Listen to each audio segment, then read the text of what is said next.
Brazil স্কোয়াডের Newcastle mid Bruno গুইমারেজের ঘাড় ধরে মাটিতে ঠেসে ধরছিলেন তারই এক সতীর্থ।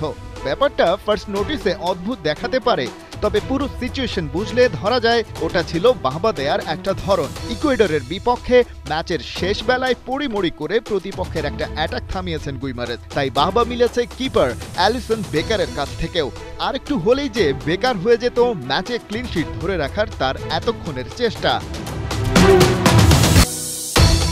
ব্রাজিল ম্যাচের পুরো চিত্র যেন ফুটে উঠেছে এই ঘটনা দিয়ে। কার্লো আনচেলোত্তির প্রথম অ্যাসাইনমেন্টে সেলেসাও মিড থেকে ডিফেন্স লাইন সবাইকে ব্যস্ত থাকতে হয়েছে যেন নিজেদের পিঠ বাঁচাতে। ওয়ার্ল্ড কাপ কোয়ালিফায়ারে ইকুয়েডরের বিপক্ষে 48% বলের দখল রাখতে পারে ব্রাজিল।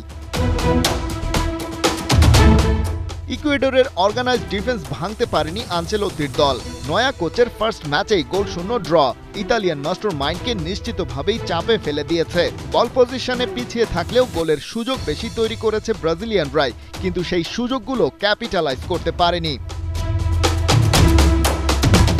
ফার্স্ট হাফে গার্সনের অ্যাসিস্টে ভিনিসিয়াস জুনিয়রের অ্যাটেম্পটাই ছিল অনেকটা শিওর শট, তবে সেটা ব্যর্থ করে দেন ইকুয়েডর গোলকিপার গঞ্জালো ভালে। সেকেন্ড হাফে ভিনিসিয়াসের একটা ওয়েল প্লেসড পাস পেয়েও সেটা গড়বড় করে ফেলেন রিচার্লিসন। কাসেমিরোর পাওয়ারফুল দূরপাল্লার শটটাও ভেস্তে দিয়েছেন গোলকিপার ভালে।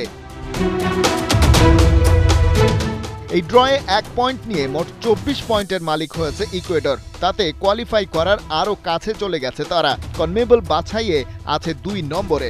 22 পয়েন্ট নিয়ে ব্রাজিল 4-এ। আনচেলোত্তির next assignment third place holder প্যারাগুয়ের বিপক্ষে। খালিদ জামিল, 71।